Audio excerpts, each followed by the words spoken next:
everyone, and welcome to the Contingency Plan Podcast. My name is Jedi Master David, and with me, as always, is Darth Austin. Hello, everyone. Well, it is Kenobi Mania.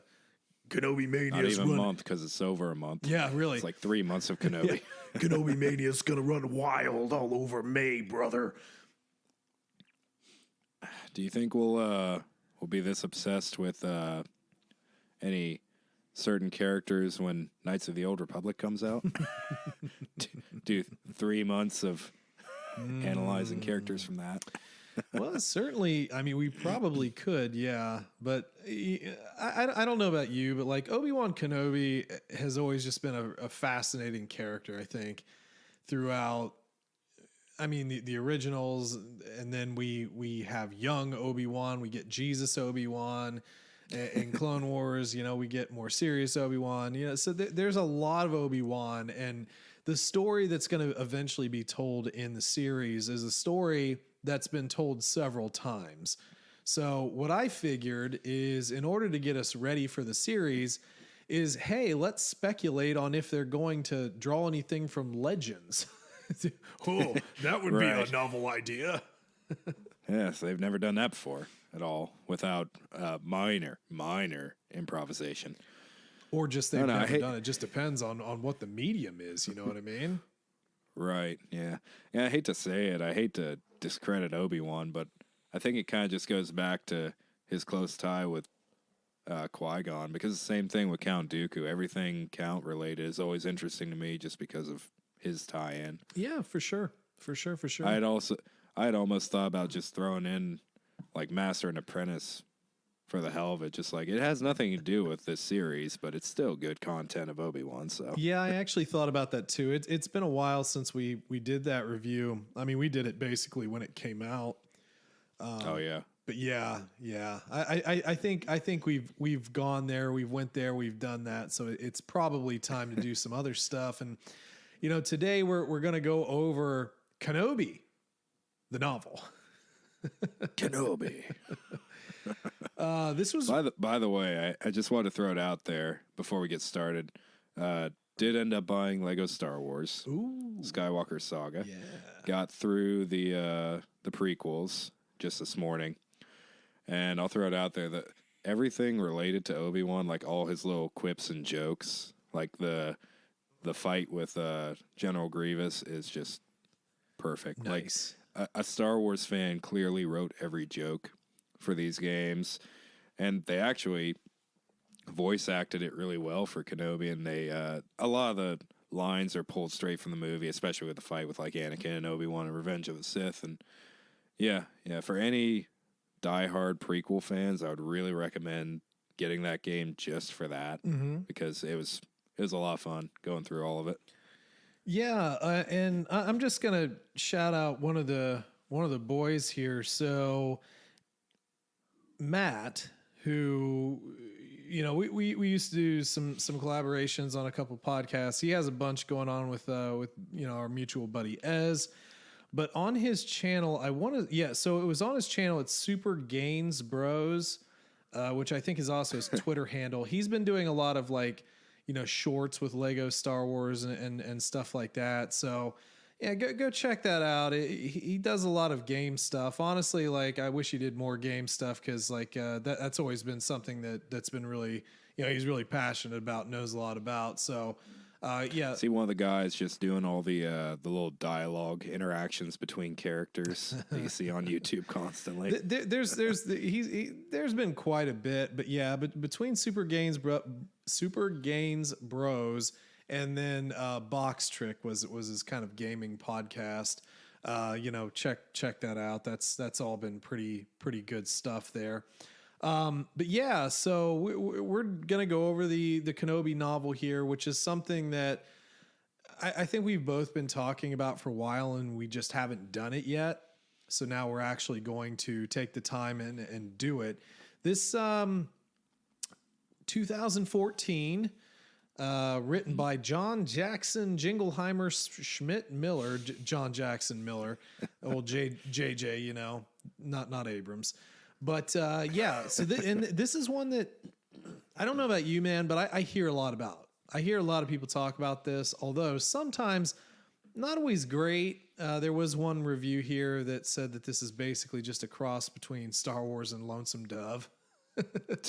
Or was it Dallas? One of those shows. Well, I do want to call out there, since we'll probably forget while we're talking about it, there is actually a Dances with Wolves joke in this. So, I mean, I get it. There's a little bit of tropey stuff going on here, but I don't know. I feel like when you talk to anyone, this is kind of the definitive what happened with Obi-Wan's story out of anything else you can think of. So, yeah, I've been really excited to go through this. Actually, let me draw that back a little bit. The hardcover came out August 27th, 2013. The paperback was released July 29th, 2014. So actually 2013 is when this dropped. So not canon. It is Legends material now. But just barely.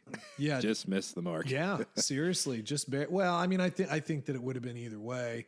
And Right. They've changed the cover a couple times too. The current cover that you would see in Audible, I like the old cover with actual, like, you know, Ewan McGregor kind of. And then there's also the Brazilian cover art, which is pretty sick as well. Right. And as far as like it not being canon anymore, I hate to say it, like I understand there is canon, but I don't even care at this point because, one, you really can't change the canon of the original movies. And two, this actually ties into the movies very well. It does. And like explains so many things so well that I don't care if Disney approves of it. To me, this is the definitive story explaining what happens directly after Revenge of the Sith. So Yeah. Well, I'm fine with it not being canon. Yeah, for sure. But anyway, we will get into that. I thought we'd chat a little bit about kind of some of the stuff that's going to be coming up on the channel. We haven't really hardlined any of this, but there are a few things we've been kicking around here. One of the biggest things we have to get to is May 4th, the Obi-Wan Kenobi comic comes out. So that week we will be diving into that to take a look and see if that's any good. We've also been talking about a couple of other books. Cloak of Deception was one that I thought of. The Approaching Storm, I think we've both talked about. That one's, those two books are rated about a meh for the most part. Then there is The Life and Legend of Obi-Wan Kenobi, which was kind of like a young adult's novel written in 2008. And we'll kind of see a little bit of, I don't know.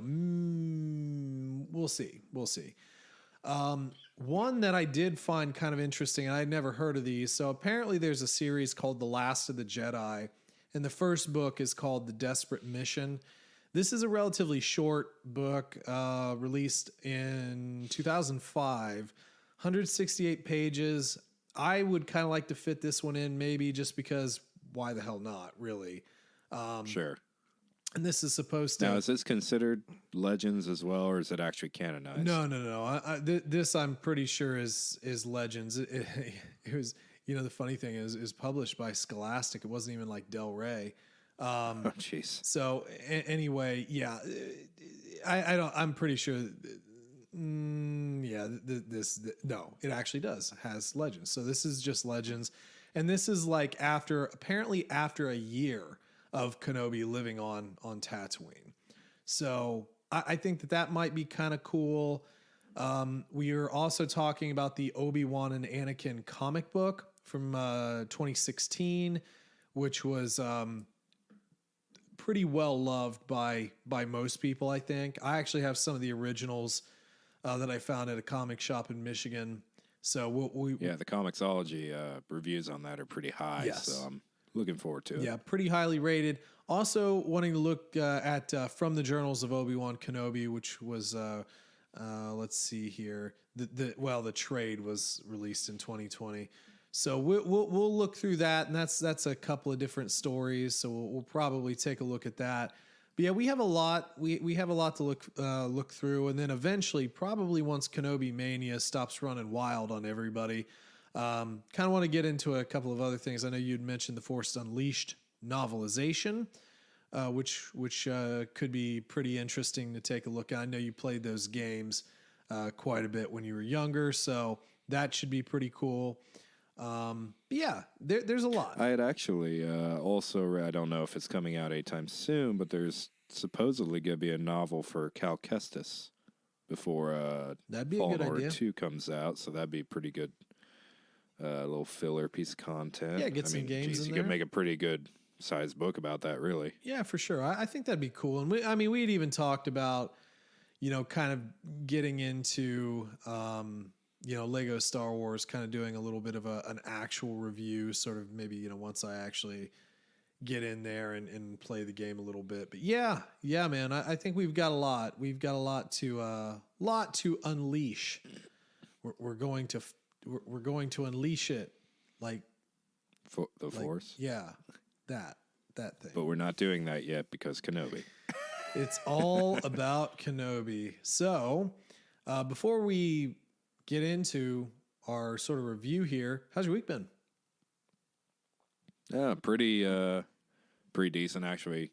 Got off a little early today. Decided to leave around lunchtime and just kind of relax a little bit. Just say, screw it, done with work. Weekend was pretty uneventful. Had a little nerd day. Had some friends over and played some Lego Star Wars and Elden Ring and whatnot. And not a whole lot going on. Just chugging through. What about you? Well, before I say it, so you've been playing Elden Ring? Yeah. I actually got that a week or so after launch. I haven't gotten super far into it. I'd say, without like going into spoilers, learning about the story, I would guess, without research, that I'm halfway through the main story.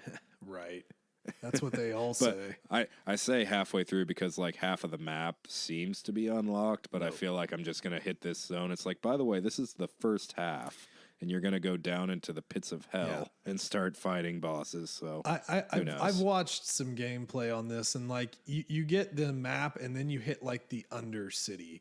There's so much to the game. It's insane. So yeah, okay, cool.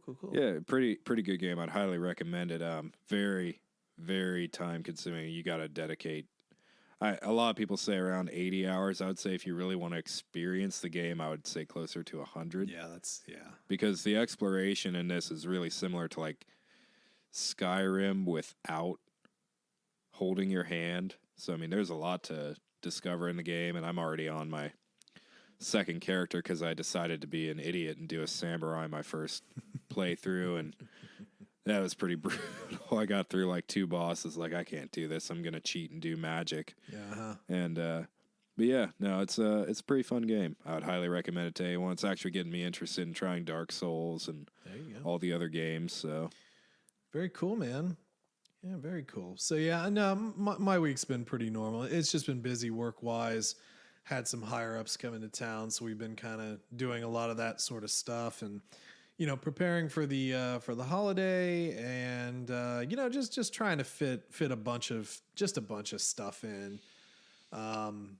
Just trying to get out more and do the things. So yeah, nothing too crazy. Yeah, cool. It's definitely been a beautiful week. Yesterday was so nice. I was so angry. I was stuck in the building half the day. It was just perfect day, like 70 and sunny, and definitely made you want to go shop for a new pair of hiking shoes and go out on the trail. No doubt. We'll have to do that at some point too, for definitely sure. All right. Well, let's jump into Kenobi here. Again, Legends material. I guess let's just give first impressions. What was your first impression of the book? Or no, what's kind of like your overall, maybe non-spoilery kind of initial thought, whatever. My initial thought of this, and I'm sure a lot of people might disagree because of how little it really deals with what happened right after Revenge of the Sith. I mean, yeah, I'm sure people are expecting a book that explains everything he did the first year or two, but I felt like this is a great setup for explaining a lot of little things, like why the Tuscans never really messed with him and the Lars family homestead, why, he became more of a hermit, why he aged so rapidly. A lot of little things that are kind of, always brought up when you think about the time gap between Revenge and A New Hope, and I thought everything was done really well. Obi-Wan is written, I think, perfectly. As far as Audible goes, he's voiced perfectly, along with pretty much everyone in this, and I thought it was an amazing book, personally. Sounds like a shill. Yeah. No, look, I agree. Actually, I gotta say, I was very, very happy with this book. I thought that it was pretty captivating, which is somewhat refreshing because begs the question: is it because it's Obi-Wan, or just it hit right? No, I think it was pretty well written.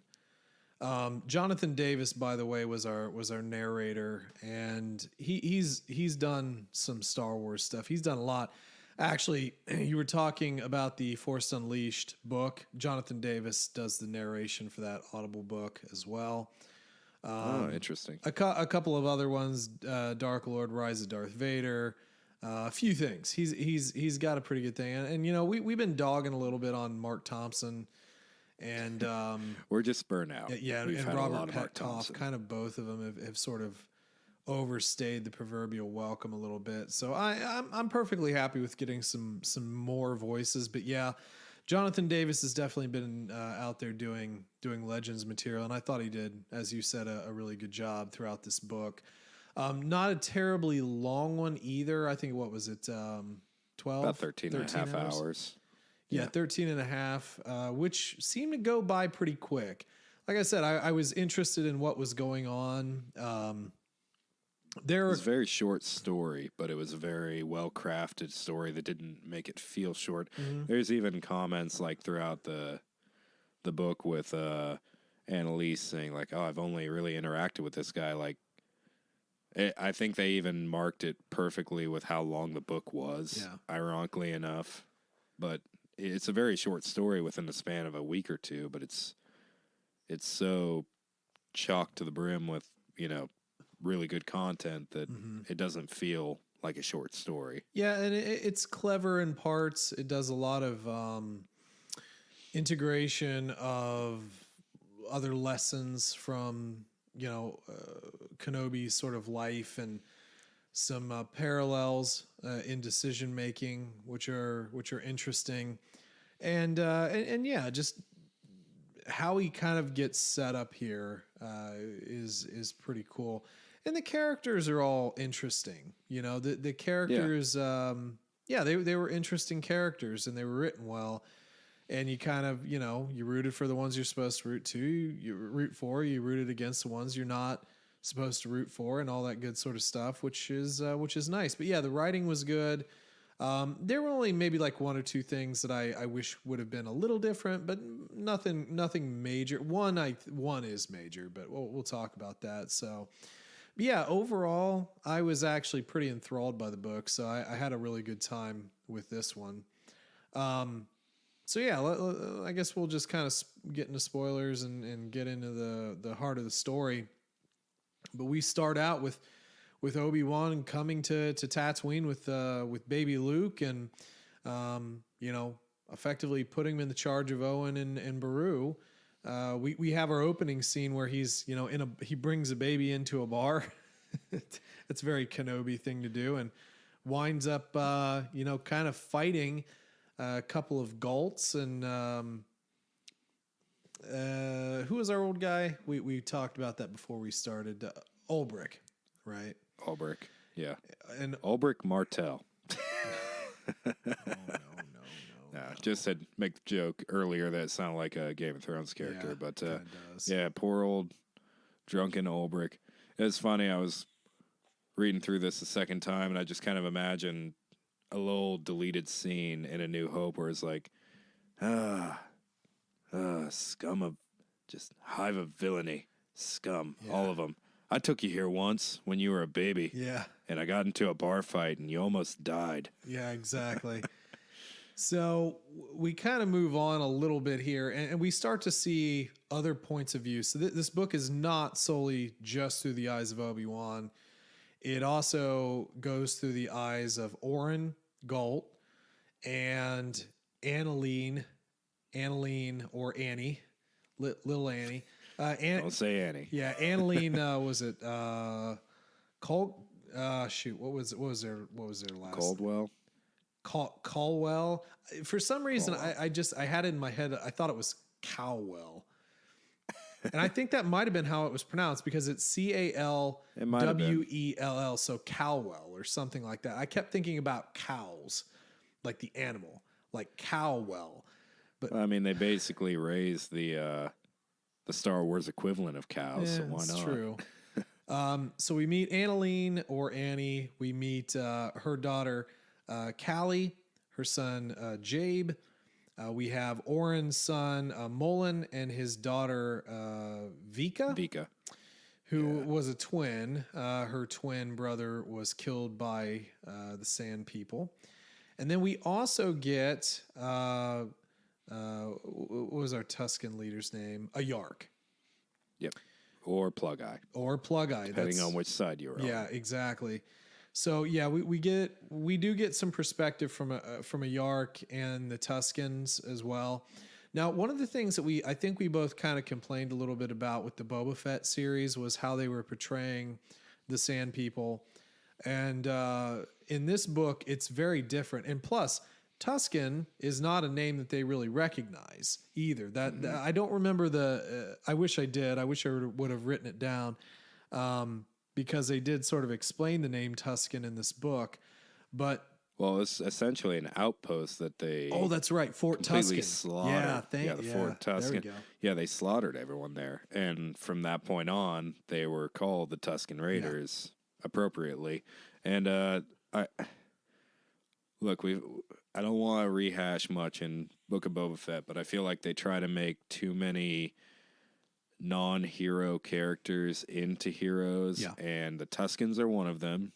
They try to make them martyrs, and Boba Fett in general, but the way they portray the Tuskens is very unapologetic and very accurate, I feel like, compared to the movies and all the other content we have before we start diving into their backstory, because it's right in their name. They're raiders, they're murderers, they're pillagers, and they don't care if you like that in this book. They are who they are. Yep.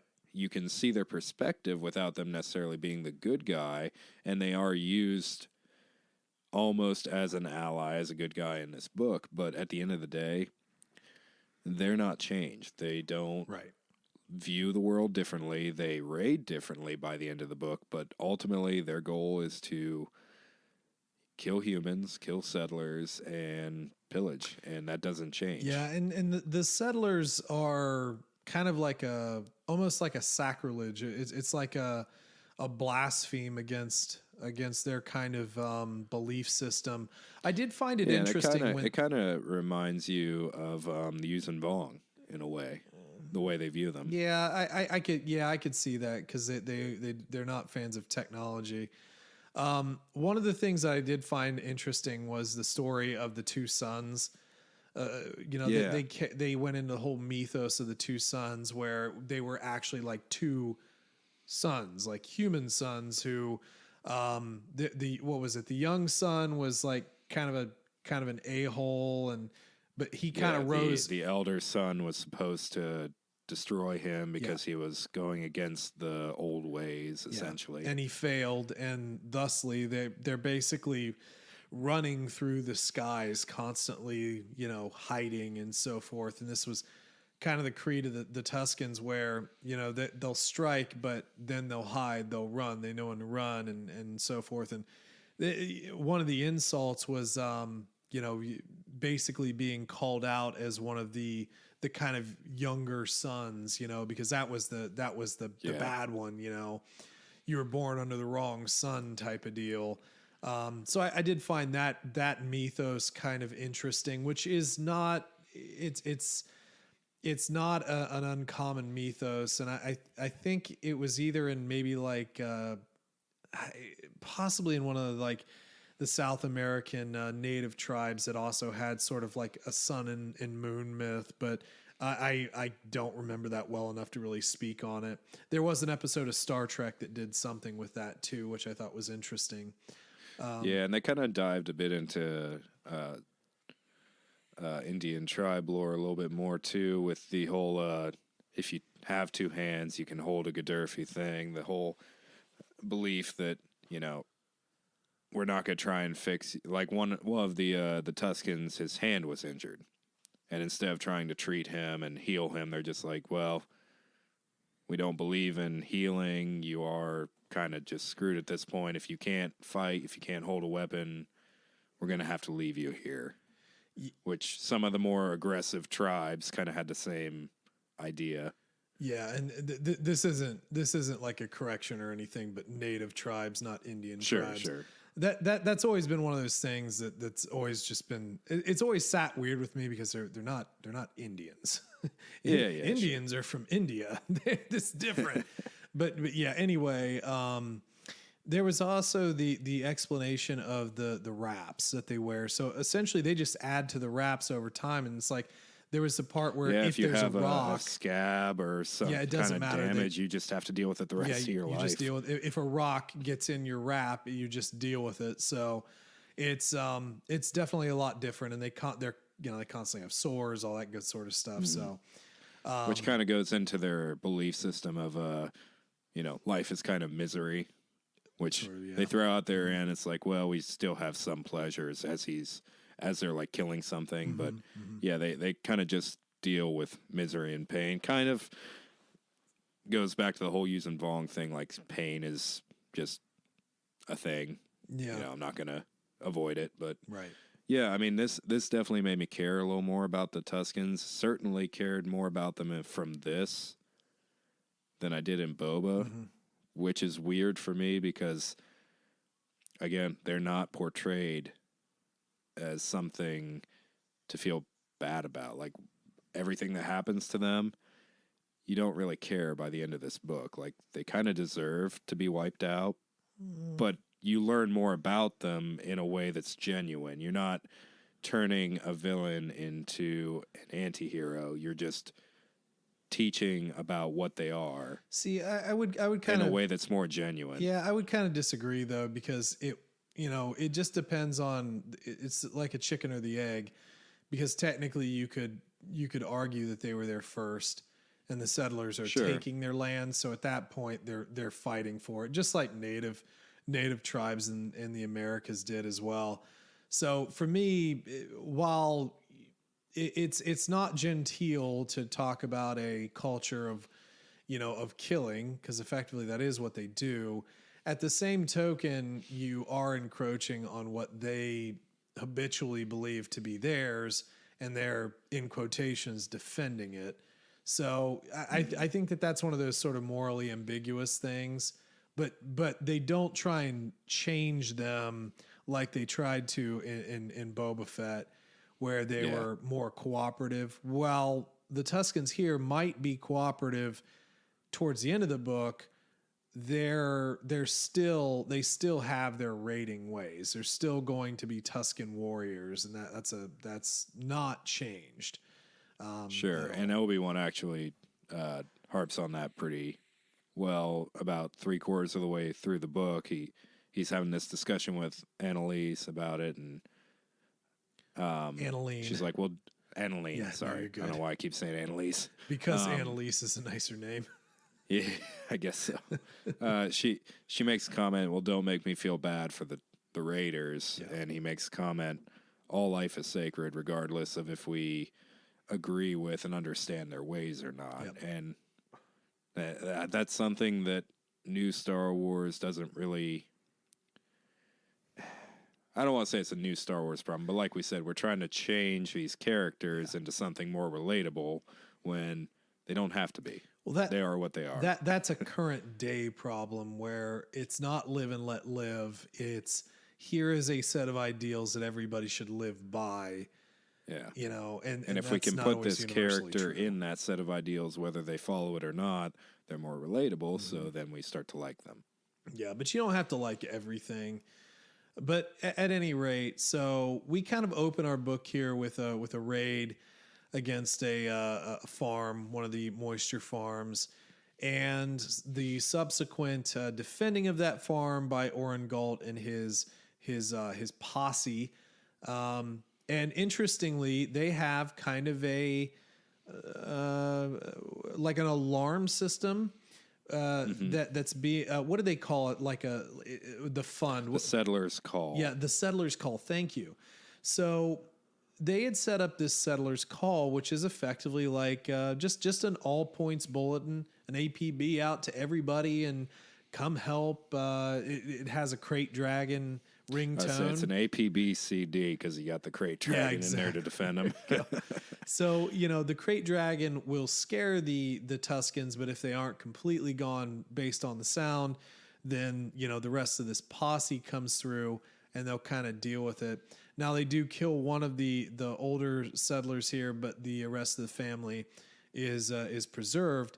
And we get this picture very early on of Oren, who has a massive amount of land, lots of moisture evaporators. So he's doing a lot, and even unique moisture evaporators too, because he's making some water that's like the best water, period. It's like constantly cold, all that good sort of stuff. We talk a little bit which about we that. actually find out is actually Annalie's late husband's recipe. Yeah, essentially. Which did you find that interesting? Because I found it interesting, the whole messing with settings on these. Like, so it's. I guess I don't. Maybe I'm ignorant, but I don't see how you can.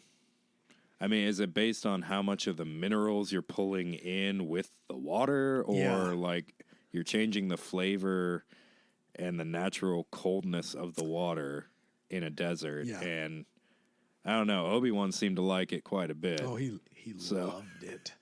He really enjoyed the water. He's like, man, to heck with the blue milk. I'll take this water.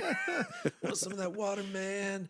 Yeah, that was kind of weird, but I did think it was sort of interesting because like it kind of harkens back to like, you know, like moonshiners. Like moonshiners, they all had their own unique blend and their own way of making the moonshine. It's like you watch that show on Discovery, kind of a, you know, crappy reality TV, but like each one of them had their own like different still and different ingredients going into the mash and everything. So it kind of felt a little bit like that, but just with water. Right. That may or may not be alcoholic. We don't know. Yeah. We're not. Well, it was ironic though that early in the book, the first bar scene.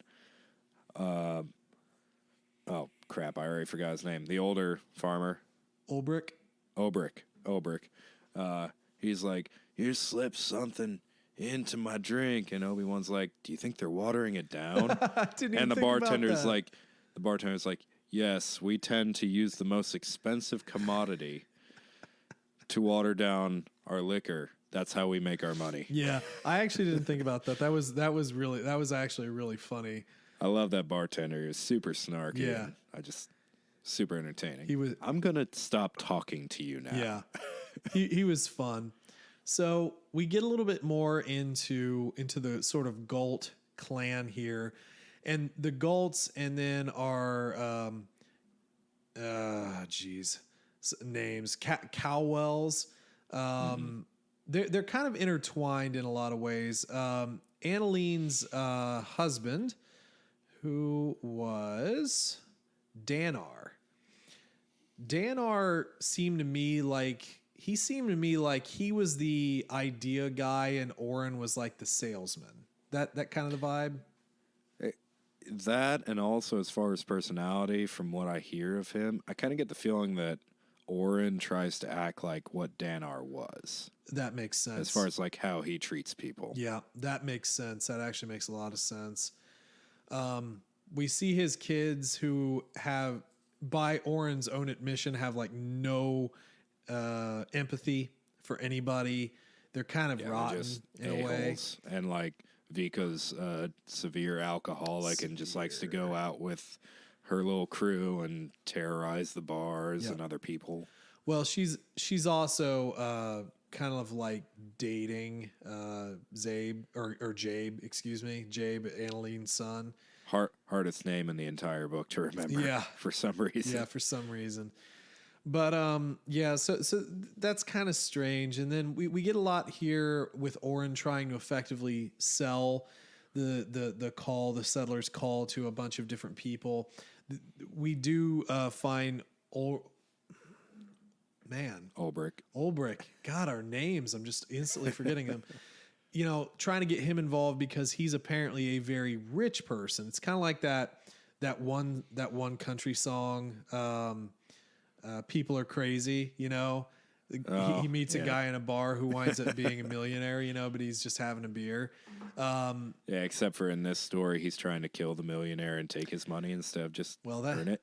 Spoilers. But yeah, exactly. But things seem pretty good, actually. So you have the claim, which is, sort of general store, diner, bar. And also a gun rack. Yeah. Like they sell weapons as well. Yep, they sell weapons. They have rentals, animal rentals, and speeder rentals. Like a little speeder repair shop. Yep. And so and this is all called the Oasis. This is basically the farmland and the claim and everything. It's all the Oasis.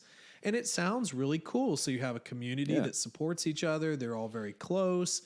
They're keeping each other safe. They have a cool little store. And then all of a sudden, a little man. The company store. Yeah. Oh, God. Sold my soul to the. Yeah, exactly. That's kind of true. But then this guy, this crazy guy comes in. Crazy Ben just has to come in and ruin everything for everybody. Like he gets his ideas from the sky. Yeah. Or was it the air? I can't remember which one it was. Oh, yeah. It's like we pull our water from the air and he gets his ideas from the air. So Obi-Wan kind of comes in more really for parts.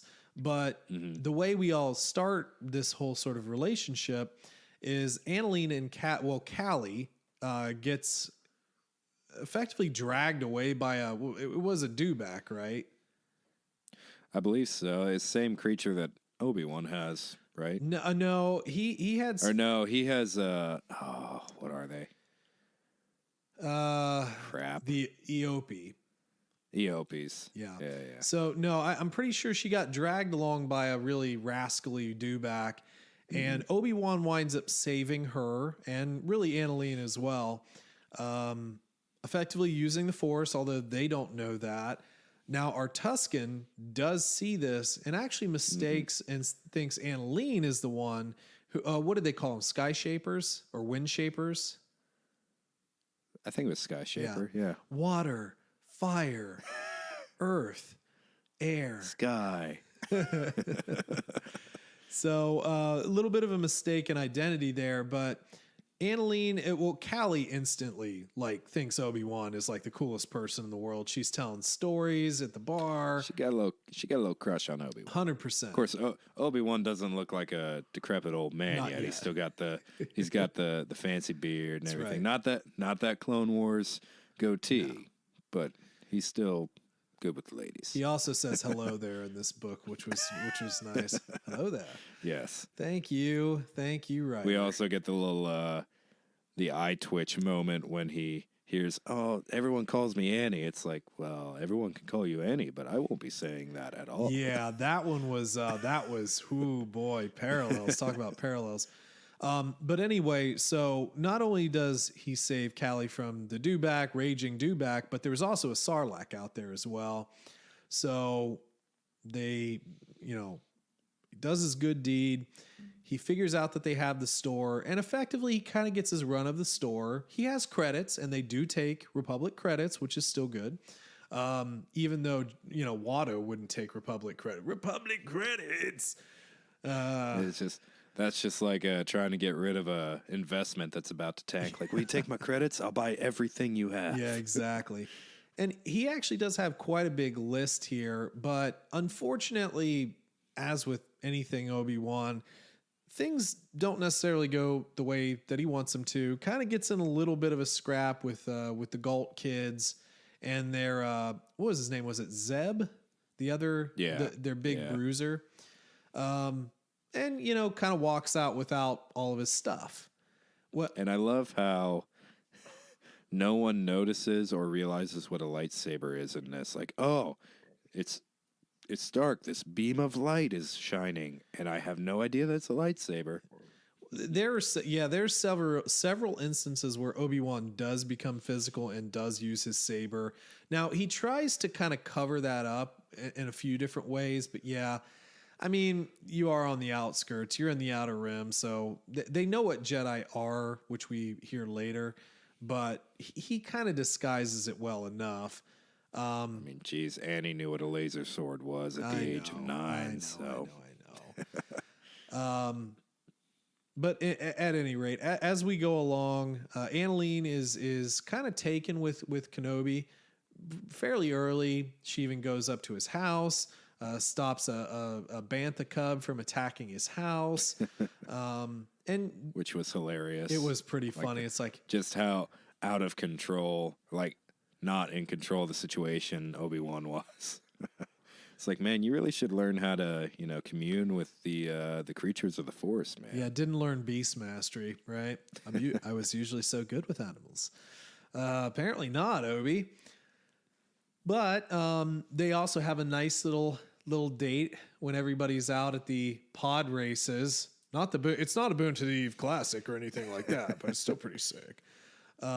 He makes her terrible food. And, she's starting to realize there's more to him. She points out, she's pretty perceptive, points out that he's clearly very sad. He doesn't want to talk about his past. A lot of people try and kind of like nip it out of him, but he's been very steadfast about not talking about it. Melancholy is what comes to mind for his attitude through this entire book. Yep. Completely understanding that he could have a lot of connections with no ability to do it. And by the way, we haven't mentioned yet, even though we've already gone through a couple of sections with him, we have some meditation portions of this book that are absolutely perfectly done.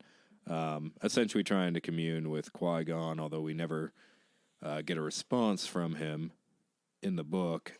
These were some of my favorite parts of the book. Yeah, not hearing from Qui-Gon in the book was actually a little bit of a gripe of mine. I kind of wish they would have had at least like a short little something thing at the end. Yeah. Yeah. But they didn't, and that's just, one of those things. Like even Qui-Gon's sort of connection here as like in quotations Force ghost is a little dubious at this point. He obviously has been able to break through, but he doesn't break through in the same way that like Yoda and Obi-Wan do later, because he's effectively and presumably the first one to do it. He's learning it, and he's passing on knowledge to someone that essentially will just get better and better as they...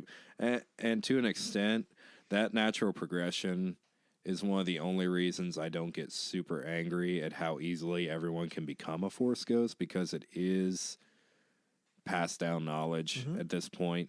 And I don't know, for that reason alone, I don't get why people get super angry about that. Yeah, well, I mean, I know. There are certainly some instances where it's overdone, but this does kind of make sense of it. Anakin. How would he have known? Now, when did he have time to learn that from Obi-Wan? As he was dying. As Vader. Just as he was dying on the ramp, he's like, Anakin, I have something I need to tell you. Anakin, repent, and I will show you the way. I'm dying. In 5 seconds. I'm dying. Just do this. Anakin, shut up for once in your life and just listen to me. Okay, I'll try it. Did he do it? Did he? It's one of those things where like he got all the knowledge of all the Jedi, just like Rey did at the end of Rise of Skywalker, just long enough to learn how to be a Force ghost. I am all the Jedi. Oh, goodness. Okay. I wish I was all the Jedi when I was fighting Palpatine. Maybe I wouldn't have gotten shocked so damn bad. Oh, for sure. So anyway, Oren is trying to sell Kenobi on this, this scheme of his. And they can kind of see he has some money, maybe not a lot, but he has some. Obi-Wan is definitely not really into all this. And Annalene also points out, the harder you're trying to seem inconspicuous, the more conspicuous you seem. Like he's clearly new at hiding. And that's pretty true. He's probably going about hiding in the worst possible way. But yeah, and I love how he interacts with Orin about the Settlers Call thing. It's like someone who's trapped in a timeshare presentation, trying not to buy a timeshare is essentially how it goes. Here, let me show you all my machines, and here, drink the coldest water north of the Rockies. When the mountains turn blue, you know it's cold. Well, I haven't been honest with you the last 2 hours, sir, but I'm flat broke and I can't afford this subscription. That's okay, brother. We have payment plans. I did think it was funny that they called it a subscription. Yeah. I found that to be and a it's a too trust. modern, That was at the end. It's like, it's a trust, right? A trusty subscription service. It's like a trust. Is this the only trust on Tatooine? No one's. What other trust is there? Yeah, that was kind of funny. So we kind of get moving through here, and we are eventually raided by the Tuskens. The call, or excuse me, the claim is attacked, and Ulbrich is holding some of them off in the store. After our little terrible lunch between Obi-Wan and Annalene, some of the Gaults come back and there's open fighting, and then Obi-Wan kind of goes in there and deals some business under cover of fire retardant, sort of one of the little fire extinguishers, and just gives Ulbrich all the credit. So he's got more stories to tell. Our poor Rodian. Is this around the time that Iark realizes that Annalene isn't the Force user? Or is that a little bit further later? Ahead? Yeah, that's definitely later, because we have a confrontation between Iark and Annalene tells her to go, and they do go. So yeah, there's a little bit of apprehension there, but yeah, Obi-Wan's still maintaining his cover at this point. But also at this point, we start to see a change in Orin. He's a little bit more dismissive of Obi-Wan. He doesn't quite want him around. And we see a pretty 180 turn here. I do have to say this. Orin in the first half of the book is someone you could totally like, I think. Oh, yeah. He's just, down home farm guy with his evaporators, and he's doing his thing. And you're like, okay, this is all good. This is nice. But then you start to see that it's not nice. And under the sort of veneer, we find that Orin is severely in debt to the Hutts. He has leveraged everything that he could. He can't make the best water because that was his old friend. And he's basically a nutball. He is insane. He started the whole conflict between the Tuskens and these settlers. He staged attacks on both sides. Yeah, not only does he stage attacks, he acts like him and his kids and a few other people dress up as Tuskens to scare not only his competition, but the outliers who will not pay into the fund. Yep. To either drive them out of business or to get them to finally break down and pay for the fund. Yep. Which all of this is so ridiculous. It's like, and to an extent I can understand, like, wow, you get yourself in debt with the Hutts and you just spiral into this lifestyle of trying to deal with it because it's essentially a loan shark on steroids. Oh, yeah. I mean, you have a lot looming over you with that, so I can understand that. But even Annalene makes comments like, all you had to do was ask for help. Yep. Like, you had so many people around you who respected you and cared for you that would have helped you, but you just hit it and you were a jerk about it. Exactly. Essentially. Yeah. And there's a lot of talk in this book, and it parallels Anakin's fall very well, but there's a lot of talk of making those first few steps down the wrong way and turning back. Jabe is focused on heavily with this, as well as Oren, and it's well handled by Obi-Wan.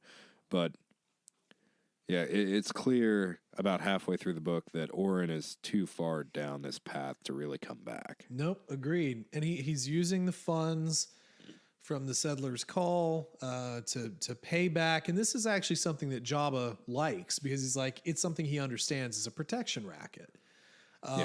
So that's something there. One thing that we did kind of gloss over before we got into the Oren crazy part is the fact that after the Tuskens attack, it doesn't go well. The call is activated and they're basically funneled into a gorge or some choke point, and they're basically slaughtered. It was like 48, I think, was the count, right? Yeah, including Iark's last living son, I believe. Exactly. And which at this point we find out Iark is female. Is a female, that's correct. And yeah, so basically there's a lot of slaughter here, and Obi-Wan actually tussles with Iark's son, who was already shot. It was a last-ditch attempt.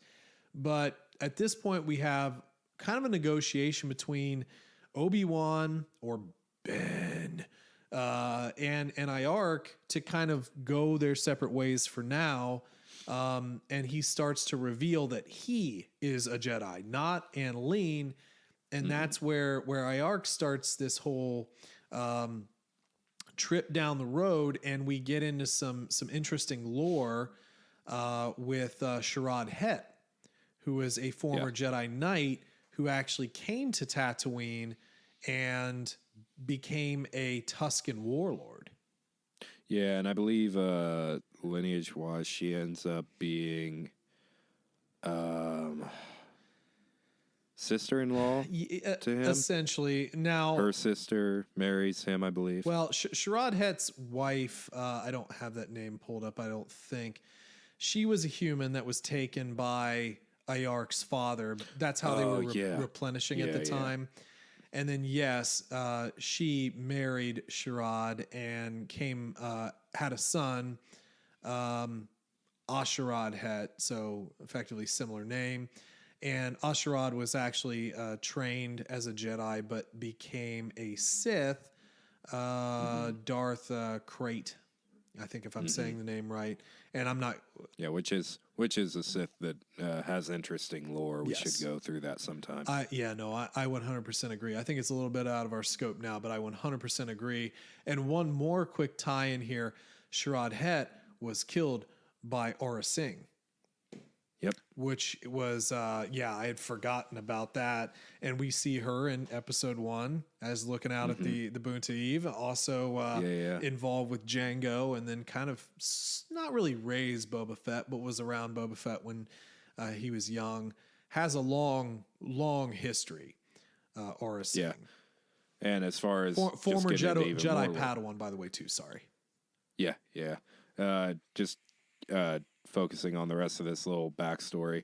I forget exactly what they call this event, but essentially 3 to 4 cycles prior to this, we find out the tribe that Anakin slaughters is actually the leader of that tribe is I just lost her name.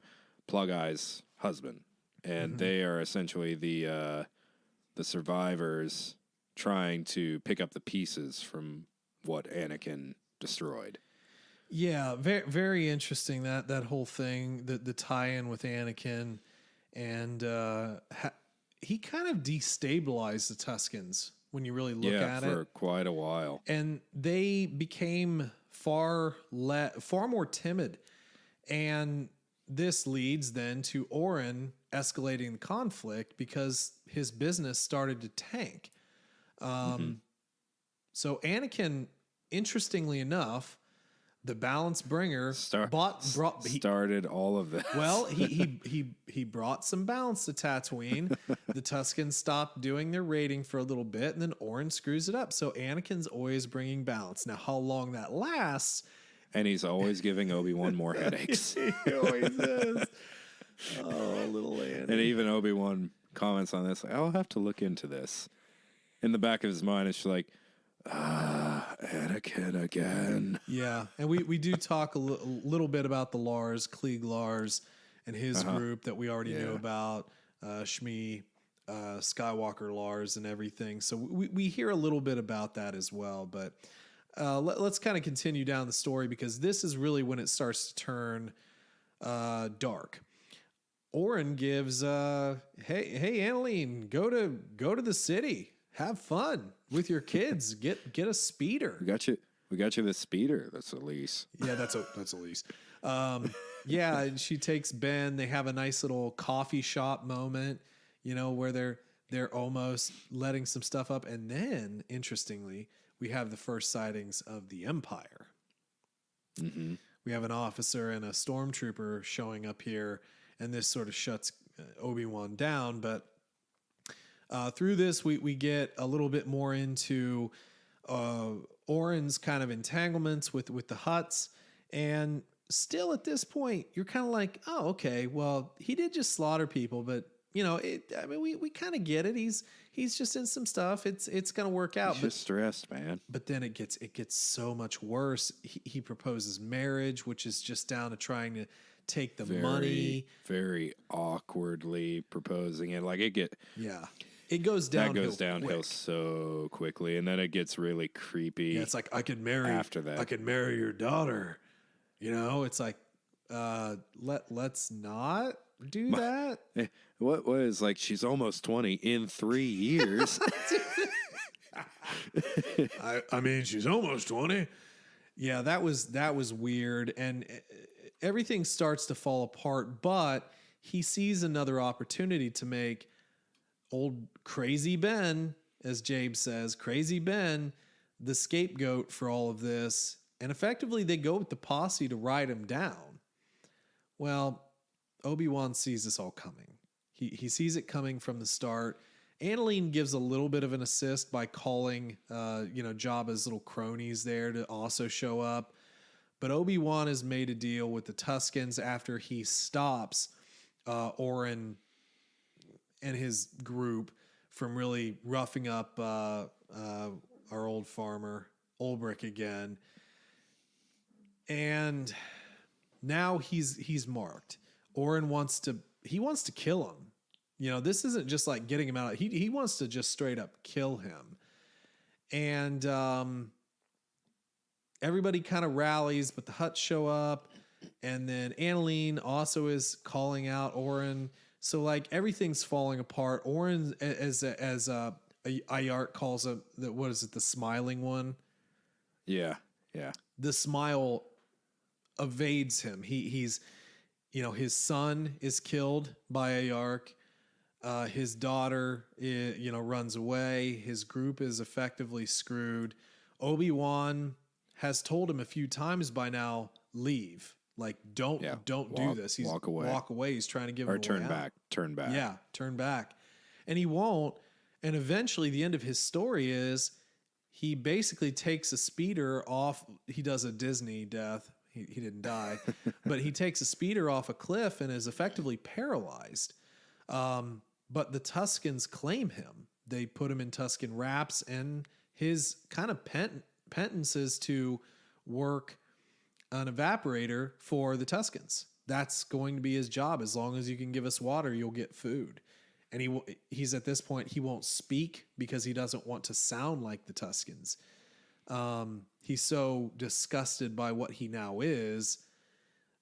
And that's kind of the end of Oren to that point. Yeah.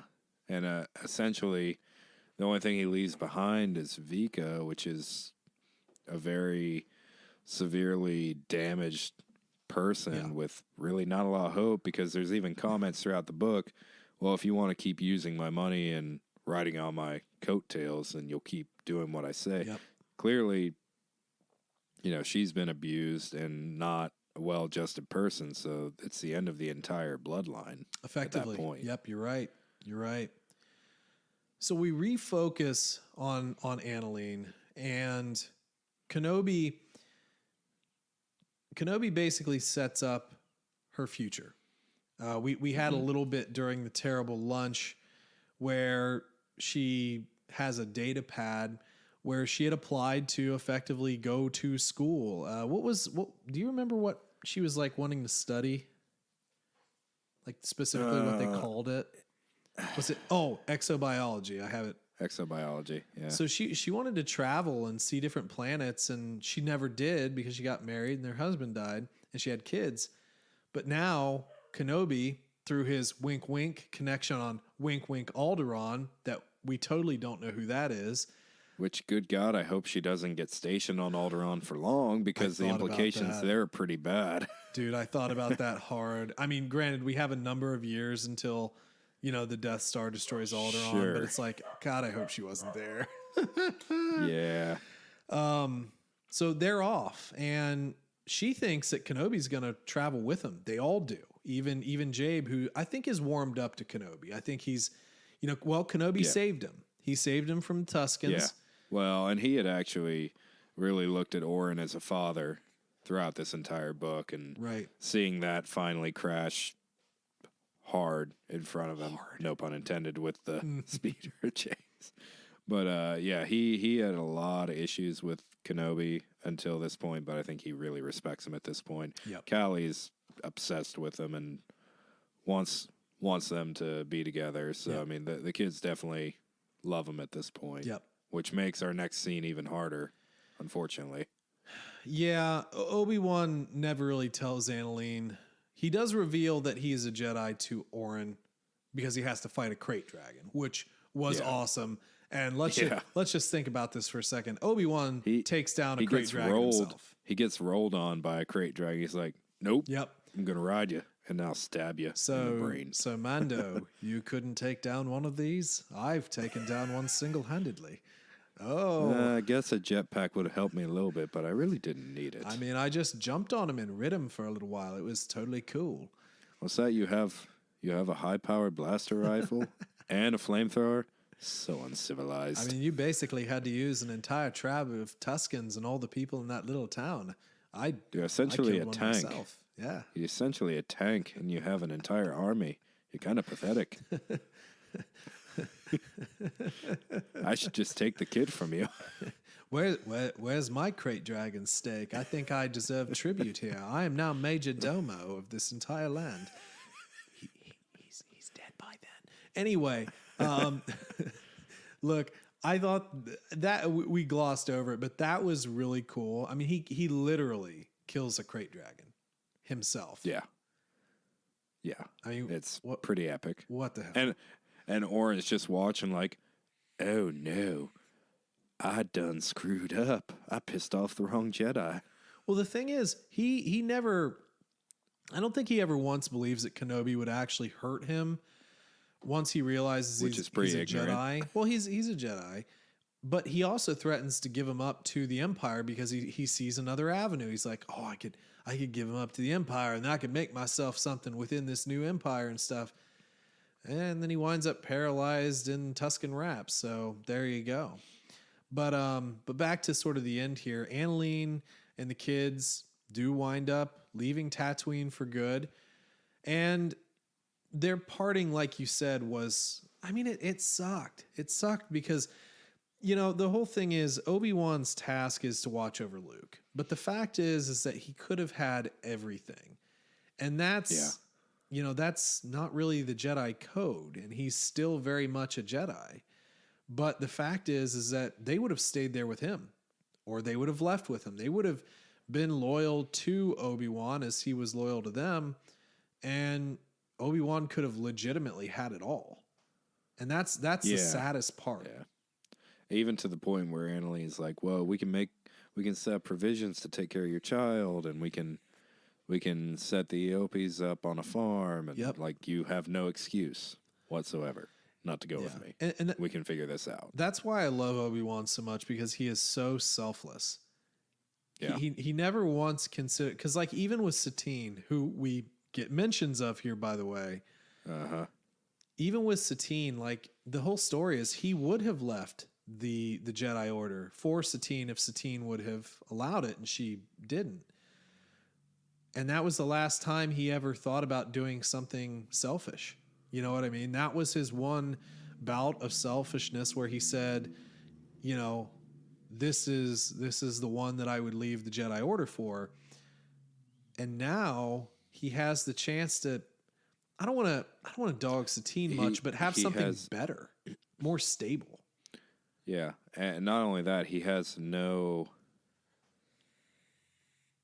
one to really hold him accountable at this point. He really isn't interacting with Yoda. No one's looming over his shoulder to really tell him how to act. He could take care of Luke and have a family, realistically. But the idea of it even impeding that for an instant, if he was ever put in a position where he had to pick someone over Luke, I mean, you can see that he's clearly thinking 30 steps ahead with all this. And he's accepted his fate, that the rest of his life is centered around protecting Luke and the Lars homestead. Yeah, the fate of the galaxy for him hangs in the balance of this child, potentially. Yeah. So he's which ultimately he makes the right decision for the galaxy. Yeah, I guess so. That Luke guy did some stuff, I guess. I mean, he did start drinking green milk later on in his life from those weird sea cows, but you know, I guess that's fine. Just love to edit that scene where you got Ghost Obi-Wan in the background like, "No, Luke, that's the wrong kind of milk. You're going crazy, man." Luke, what the hell are you doing? I mean, you're just drinking. What even is this planet? You're just drinking this strange milk and spearfishing. Like, are you going to do anything else? This is the most impractical way to fish. I mean, come on, man. I mean, look. Just eat the cows, Luke. Just eat the cows. Look, JJ manipulated one of Alec Guinness's lines to say Rey. I mean, like, I'm invested in her, like, from beyond the grave. Like, could you just, like, do something cool again? Man. But again, I love Obi-Wan because he is completely selfless. He embodies what the Jedi should be in a way that not many Jedi did. Mm-hmm. And he's also not afraid to take care of business either. Look at his master. Wonder why. Yeah, no, and that's there's a lot of truth in that. And we've even talked about, a lot of people have talked about it. If Qui-Gon would have lived, would Anakin have turned out differently? He wouldn't have fallen. I don't know. My personal opinion. Maybe. That's a tough one. There was a lot of manipulation, but I think Qui-Gon might have been able to see through the deception that the Council couldn't. And the Council was flipping Mace Windu and Yoda, the Council was Yaddle, crap. And, you know, the Council was crap. Well, there was no one on that Council that would have helped. Yeah, I know. Maybe Plo Koon. That's it. Plo Koon was a pretty cool Jedi. Oh, Plo Koon. That was about it. Oh, boy. They all went out like little B words. Anyway. He went out even worse. He got shot down. Yeah, that's right. All right. So we end the book on meditations. He's still talking with Qui-Gon. No response back, but he's accepted his sort of fate. And Annalene and her children are away. They're going out to live their new life. And that's kind of where we end our book. Well, no, we end the book with the Tuskens killing a bunch of Jawas. That's true. The Tuskens are still doing their thing, but now they've just moved to Jawas. Poor Jawas, dude. Little victories. You got to train these newbies. That's right. Little victories, stupid Jawas. We are Jawa Raiders. Oh, my goodness. Yay. All right. Yeah, there we go. So that's Kenobi. Ready for ratings? 8.6. Okay, so out of 5, what are you giving it and why? 8.6. Come on, real ratings. 5.2. No, out of 5, I would say a 4.5. Very, very good book. Okay. Probably one of my favorite books that we've gone through in quite a while. Mm-hmm, mm-hmm. It answered a lot of little simple questions, some things that we hadn't even really, maybe we didn't think too much of. Little stories like this, no matter how insignificant they might seem, I feel like this is what makes up the bulk and the meat of Star Wars to me. I don't need one book explaining 10 years of lore. A little tiny story, a little tiny victory. These are the kind of stories that I crave the most with Star Wars, and I thought this was perfectly done. Obi-Wan is very well written in this book, portrayed perfectly, in my opinion. There is some interesting characters. Even, our villains like Orin are very well written in a way where you understand kind of where they're coming from, just like you do with the Tuskens. Even though they're technically villains, you understand where they're coming from, what they've dealt with. And it makes you think of little things about the movies slightly differently, like we had talked about, say, after Alderaan is destroyed and Obi-Wan is so conflicted about it, it makes you wonder for a second. It's like, well, did he sense, the death of Adeline? Was she there? Was her family there? Maybe the kids settled down on Alderaan and had families there. Maybe they were killed and she was off on another part of the galaxy. You never know. But it makes you think of little scenes differently in the movie, and it just makes you kind of want to rewatch it. So yeah, overall, very well done book, and I thought it was great. Yeah, so Goodreads here has it at a 4.08 out of 5 with just under 11,000 ratings. I wanted to kind of roll through a couple of these because I think they're kind of funny. Let's see. Here's a 3-star. Basically, Obi-Wan, he can't do anything. He wants to act. He wants to, but he can't. Okay, well, yeah, okay. Here's another 3-star. Disappointed. Not because it was badly written, because I feel it was presented as something it really isn't. It's called Kenobi, has a picture of youngish Obi-Wan on the cover, but it's not actually about him. That's completely wrong. And I can't Who's it about then? Yeah. Does he explain? I'm not going to go down the whole thing because I'll be here forever. 3-star, written like a classical Western. Yeah, basically. 1 star, least favorite. Let's see. Can't understand high ratings. Looking forward to it. Poorly written cross between a rejected Scooby-Doo mystery and a Lifetime television script. Scooby-Doo mystery. Yeah. Really kind of weird. Another 3-star, not as thrilled as the other Star Wars, expected more out of the author. I found this book to be like Tatooine. Dry. You're clever. Are you comparing this to the entirety of Star Wars, like every single book? Yeah, no, how is this anyone's least favorite book? Here's another one, 2-star. Lacking subtlety or a proper utilization of transplanting of a Western genre into Star Wars mythos. Lacking subtlety? I don't know that you understand the word subtlety. 3-star.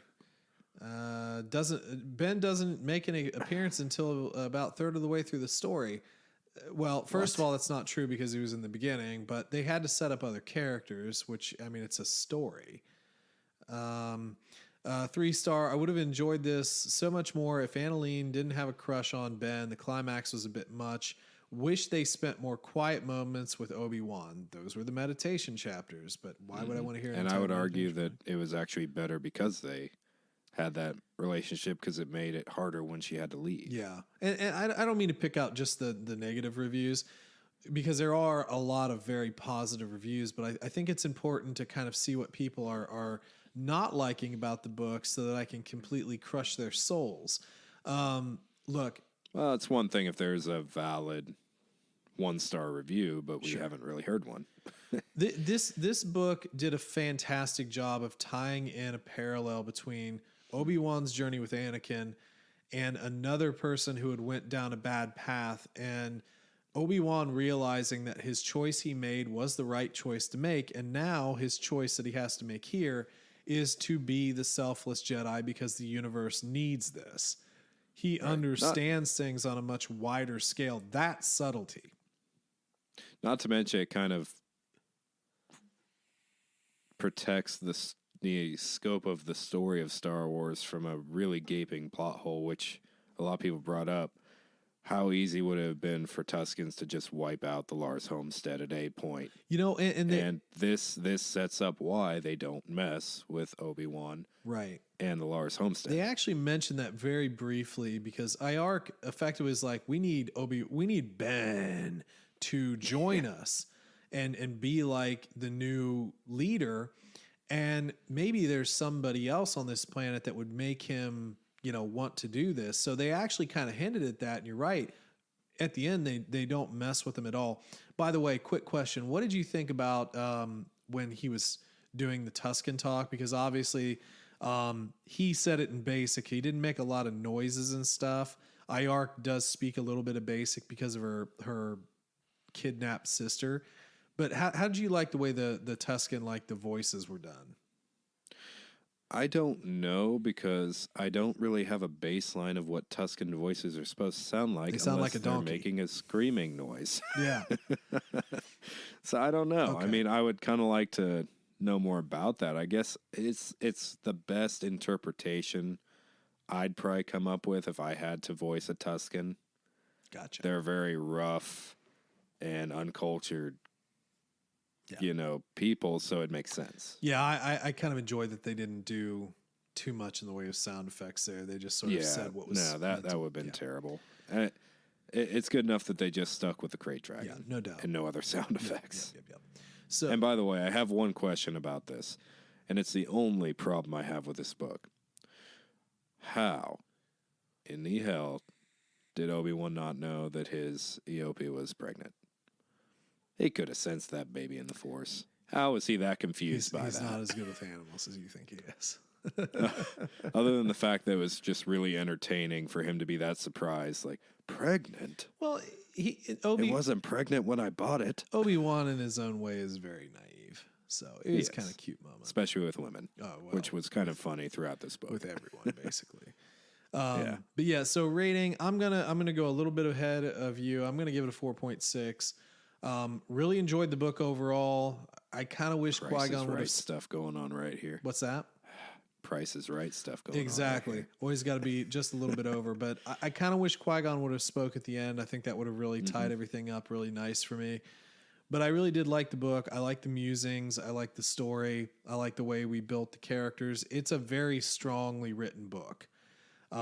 Yes. So I'm very happy with it, and I would be more than happy to reread it down the road. So that's what I got for that. Yeah, I would actually argue that out of the few parts in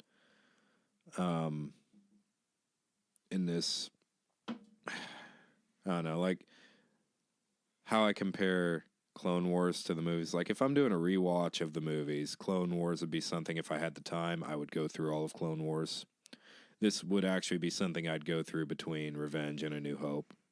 Just for a little bit of backstory that's well done. So it's definitely got a good spot. No doubt. So let's do one last little thing before we sign off. What do you think, if anything, from this book could potentially be in the new series? I'm hesitant to say it, but only because of how they've been dealing with Tuskens already. But I think we do have to acknowledge to some extent how Obi-Wan deals with the Tuskens and ensures Luke's safety in his childhood. Because the Tuskens are the biggest threat that the Lars homestead could really face, potentially, when you think about it. Makes sense. So I think we have to deal with the Tuskens to some extent. And boy, wouldn't it be awesome if that's how we tie in Anakin a little bit. If we actually did something like this where you follow the story of IARC and her husband's the one affected by Anakin, and we have a flashback of that, maybe a little more extended cut version of that. Yeah, I think that would be awesome. Yeah, and while they were in, was it Mos Eisley? Was that where they went? Pretty sure that they went to Mos Espa. Was it Mos Espa? Mos Eisley is where they left off, and they parted ways at the end of the book. Okay, gotcha. Well, there was a little scene in there when they got their leased speeder that they didn't know was being leased. Owen and Beru were in the town. Yeah. So yeah, because they made the comment, oh, look, they had a child. Yep. And the interesting thing about that is that in the previews for for the series, we see Owen in town. Mm-hmm. So that's there, now, maybe. I guess I didn't really pay a lot of attention. Are we getting like a CGI Owen of the original actor? Are we getting a new actor It's the original for that? actor. Or they're using the original actor? Yeah. Okay. Original guy. Cool. So I think that you're probably right. We'll have to deal with Tuskens, but the trailer is very heavy with the Inquisitors.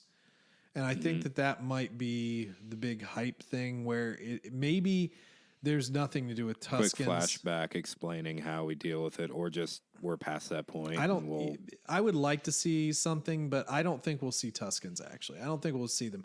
I think that the big bad guy here is the Inquisitors, and they're trying to hunt Jedi. Maybe they have a hunch that there's one here, or maybe they don't, and they're just here because. We had both talked about the potential that Obi-Wan does go off-world, which I don't think really fits Obi-Wan's character the more I think about it. You know, because we had even talked, well, what if he goes on little missions? Like Bail sends him to little mission places. But again, like that doesn't... I don't think Bail interacts with Obi-Wan at this point. Or ever past Revenge of the Sith, honestly. I think he will. You think so? I think the more I think about it... Maybe little I check-ins. think he will. Something will happen. Because I think they signed up the actor, if I remember correctly. Oh, really? Okay. Let me look it up. You know, as you're looking that up, I'll fill in the blank space here. My only issue with the Inquisitor quest line in this is with how well organized the Inquisitors are. The problem with bringing any of them to Tatooine is if even one gets an inkling that there's a Jedi on Tatooine, especially Obi-Wan, not only will all of the Empire and all the Inquisitors, if Obi-Wan kills one, they're all going to go down there and investigate. Two, at that point, Vader knows about it. So Vader knows there's a Jedi on Tatooine, and if he knows it's Obi-Wan, that completely kills the continuity of the movies as well. So a couple of other things we do know. Yes, Bail is going to be in here. The original actor. Okay. Well, that's good. Will be in there. Jimmy Smits. Okay. Cool. Always liked him as Bail. We know that Hayden Christensen is back. So we do know that we will see these two characters at some point, or something of them. But you're right. If anybody discovers that Obi-Wan's here, from a logical standpoint, the planet would be swarmed. Yeah. And then you kind of break some things. I feel like maybe they're going a little too grand with the story, but I could be wrong. Because ultimately, there has to be a showdown at least between one of the Inquisitors and Obi-Wan. And how do you cover that up? I don't know. We will see. Wouldn't you think all these Inquisitors would have, a homing beacon on them? They'd be communicating to their brothers and sisters the entire time, wouldn't they? Or is that set up for another series and they're just tying it in to this and making it seem more grand than it really is? Or consider this. Boba Fett series was not all about Boba Fett. So what happens if one or two of the episodes of Kenobi aren't actually with Obi-Wan? And they're dealing with the Inquisitors on maybe other planets hunting down Jedi. Could be. So the question is, if we don't go so grand with it and maybe we just have a Jedi, say this, maybe there's a Jedi that knows of Obi-Wan's location, but that Jedi just so happens to get hunted by one of the Inquisitors. One, who's that Jedi going to be? And two, is the climax of the story whether or not he tells the location of Obi-Wan. Or if he interacts with Obi-Wan in some way. If Obi-Wan helps try to hide him. Or you see maybe a darker side of Obi-Wan where he's like, you're putting my mission in jeopardy. You need to get off world. I don't want to see something that. Like or that. Maybe Bail contacts Obi-Wan and says, hey, there's somebody in trouble. Mm-hmm. Help me, Obi-Wan Kenobi. You're my only hope. I don't know, Yeah, man. and I I mean, personally, I guess the more I you think could about it, I don't have- think anything in this of book's course, gonna you have the show up. question, The only too, thing that I like- could see happening is a potential pseudo love interest for Obi-Wan, like somebody who gets attached to him, and he has to Yeah. shut her down. Sure. And of course, you have questions like, are we going to see Ahsoka in this? Yeah. We've already seen her in some other I things. think It's that'd be possible. unnecessary. Yeah. Yeah. But it is becoming pretty popular and it'd be a tie-in for her series. So whether I want to see it or not, it wouldn't surprise me. Well, They already hold on. shoehorned her It in. wouldn't be a tie-in for her series because that's after all this. True enough, but it would give a little backstory as to what she was doing beforehand. Well, we know what she was doing in Rebels. Yeah. I think inserting Ahsoka would be overkill. I don't think there would be any real use for that. Plus, it would be younger Ahsoka too. True. I mean, this is post. Pretty hard to, yeah. So I don't. It could be, but I doubt it. So I don't know. I'm still looking forward to the series. I did really like this book. It definitely felt like Star Wars, felt like Kenobi, like a lot. I do realize that there's some people that don't like it, but I thought it was good. So we'll see. Next week, more Obi-Wan Kenobi stuff. Everybody's going to be Obi-Wan Kenobi'd out by the time we're done. Let me ask you one thing, though. I don't think it needs it. We had talked about, maybe having a little moment at the end of the book where Qui-Gon talks with Obi-Wan. Do you think it would have been kind of interesting to have a Vader perspective at this point, kind of just reflecting on his master? Not necessarily like a hate-filled, rage-filled, monologue of him wanting to hunt down his master or anything, but just something where he reflects on a period of his life with Obi-Wan. You know why Vader was cool in the original trilogy? Because you didn't know anything about him. He was just scary. Yeah, but who's more fleshed out at this point than Vader? But that's not even something I complain about anymore. Yeah, but that's what I'm saying, though, is that, like, we flesh out Anakin. We flesh out Anakin in live action and in the cartoons and everything in the animated series.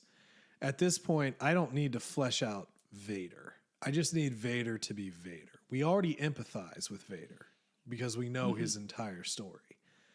What I want to be able to react to is Obi-Wan and potentially a kid Luke. That's what I want to react to, not Vader, personally.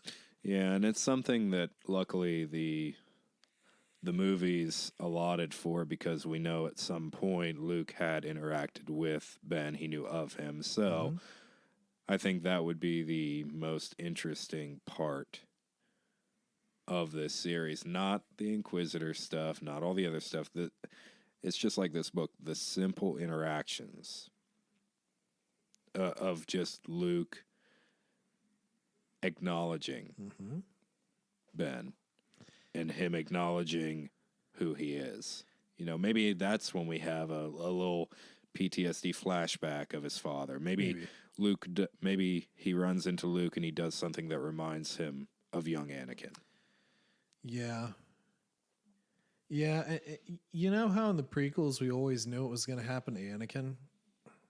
Mm-hmm. In a very small way, we also know what's going to happen to most of these Inquisitors, except the new one.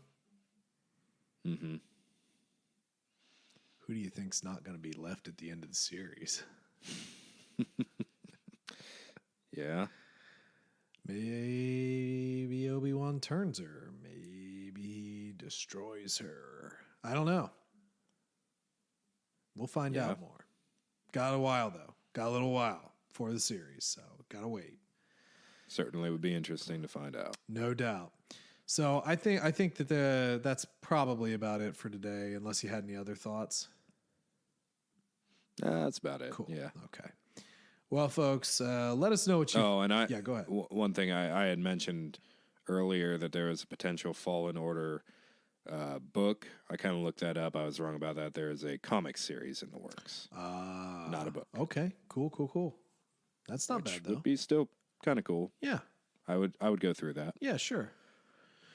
Well, all right, folks. We'd love to hear from you. We always say this at the end of the episode and sometimes during the episode, but if you've read this book, let us know what your thoughts are. Do you think any of this will be in the series? What do you think about the series, Obi-Wan, any of our picks that we're going to cover in the next couple weeks that we talked about earlier? You can find us at TC Plan Podcast, Twitter, Facebook, or just send us an email to tcplanpodcast@gmail.com, and we'll discuss whatever you got if you send us something. I promise. But yeah, I think that's about all we have for this week. So have a good rest of your week. And as always, may the Force be with you.